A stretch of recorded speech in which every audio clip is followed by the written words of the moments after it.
Hey Geek, so on today's video, I'm going to be showing you the super easy way to create a vertical video. And this is something that a lot of people want to do, especially if you've been using platforms like TikTok, or maybe they want to create YouTube Shorts videos or IG, whatever the case might be. If you want a vertical video, this is going to be the real easy way to do it. Now, I did do a previous video on how to create this vertical video format, and it does have additional steps that's not here. So if you wanted to see that, I will leave that video in the description area below.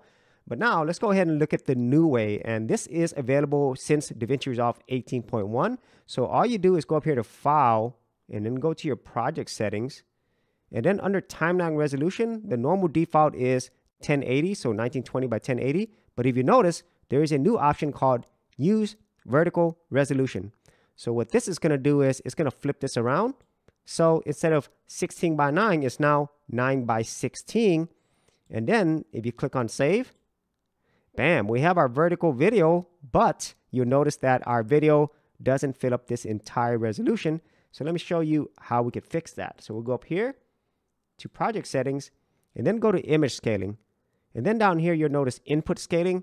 There's Mismatch Resolution Files. And this is where we're going to be able to make things work. So the default is Scale Entire Image to Fit. So it fits the entire image within this resolution. So let's go ahead and look at some other options. So the first one is Center Crop with no resizing. So we'll click on this, click on Save. And you notice it is bigger, but it doesn't fill up the top and the bottom. So let's go ahead and look at some other options. Now we'll choose Stretch Frame to All Corners.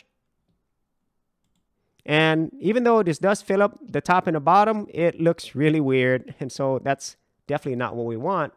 And now let's look at the final option. It's Scale Full Frame with Crop. And there, it fits the entire vertical resolution. And the thing is, if you wanted to reposition this, say for example, once it did this, your image isn't where you want it to be, you could go up here to your inspector, and if you don't see it, click on here. And then you can adjust the settings. So all you have to do is adjust the position X. You can move it left to the right, and you could adjust other options here as well. But typically, all you have to do is adjust the horizontal settings.